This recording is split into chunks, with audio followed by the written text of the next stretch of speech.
Hi, ഞാൻ ഈ കാണിക്കുന്ന സസ്യത്തിൻ്റെ പേരാണ് ശീമക്കൊങ്ങിണി. വെർബേന എന്ന സസ്യകുടുംബത്തിൽപ്പെട്ട ലാവൻഡർ ഇനത്തിൽപ്പെട്ട ഒരു സസ്യമാണ് ഇത്, ഈ ശീമക്കൊങ്ങിണി എന്ന് പറയുന്നത്. ഇതിനെ ചില സ്ഥലങ്ങളിൽ ഇതിനെ ഒടിച്ചുകുത്തി എന്നൊക്കെ വിളിക്കുന്നുണ്ട്, അല്ലെങ്കിൽ ചിരവാപ്പല്ലി എന്നൊക്കെ വിളിക്കുന്നുണ്ട്. ചിരവാപ്പല്ലി എന്ന് വിളിക്കാൻ കാരണം ഇതിൻ്റെ ഇലകളുടെ ഈ അറ്റം നമ്മുടെ ചിരവയുടെ നാക്ക് പോലെയാണ് ഇരിക്കുന്നത്, അതുകൊണ്ടാണ് ഇതിന് ചിരവാപ്പല്ലി എന്ന് വിളിക്കുന്നത്.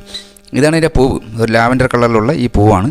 ഇതിനിങ്ങനെ ഒരു ചെറിയൊരു നാമ്പുണ്ടാകും, ആ നാമ്പിൻ്റെ അറ്റത്താണ് ഇങ്ങനെ പൂക്കളുണ്ടാകും. ഇത് നിറയെ പൂക്കളുണ്ടാകത്തില്ല, ചിലപ്പോൾ ആദ്യം ഒരു തട്ടിൽ കുറച്ചൊരു 4-7-8 പൂക്കളുണ്ടാകും. പിന്നെ അത് കഴിഞ്ഞിട്ട് ആ നാമ്പിൻ്റെ കുറച്ച് ഭാഗത്ത് മുകളായി അടുത്ത പൂക്കളുണ്ടാകും. ഇതിൻ്റെ നാമ്പിന് ഏകദേശം ഒരു 1 മീറ്റർ അടുപ്പിച്ചൊക്കെ നീളങ്ങൾ ഉണ്ടാകും വരും. ഈ ചെടിക്ക് ഏകദേശം ഒരു 4 മീറ്റർ പൊക്കം വരെ ഇത് വയ്ക്കാറുണ്ട്, ഈ ശീമക്കൊങ്ങിണി എന്നുള്ള ഈ സസ്യം. ഇംഗ്ലീഷിൽ ഇതിൻ്റെ പേര് ബ്ലൂ സ്നേക്ക് വീഡ് എന്നാണ് ഈ സസ്യത്തിൻ്റെ പേര്. ഇതിപ്പോൾ ഇതിൻ്റെ പല വർണ്ണങ്ങളിലുള്ള നമ്മുടെ വീടിൽ ഈ അലങ്കാര ചെടിയായിട്ട് നടക്കുന്നത് ഇതിൻ്റെ പല വർണ്ണങ്ങളിലുള്ളതുണ്ട്. അതായത് പിങ്ക് ഉണ്ട്, റെഡ് ഞാൻ കണ്ടിട്ടുണ്ട്, വൈറ്റ് ഉണ്ട്. നാട്ടുവൈദ്യത്തിൽ ഇത് നമ്മുടെ വ്രണങ്ങൾ, പനി, ചുമ എന്നിവയ്ക്കൊക്കെ ഇതിൻ്റെ ഈ വാദം എന്നിവയ്ക്കൊക്കെ ഇതിൻ്റെ ഇല ആണ് മരുന്നായി ഉപയോഗിക്കുന്നത്. തായ്ലൻഡിൽ ഇതിൻ്റെ ഇല ഉണക്കി പൊടിച്ച ചായ, അതായത് നമ്മുടെ ഈ ചുക്ക് കാപ്പി, നമ്മളിവിടെ ചുക്ക് കാപ്പി പനിക്ക് കഴിക്കുന്ന പോലെ ഇതിൻ്റെ ഇലയാണ് അവർ ഇതിനായി ഉപയോഗിക്കുന്നത്.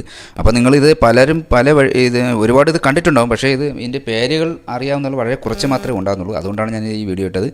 അടുത്ത വീഡിയോയുമായി വീണ്ടും വരാം. Okay, by.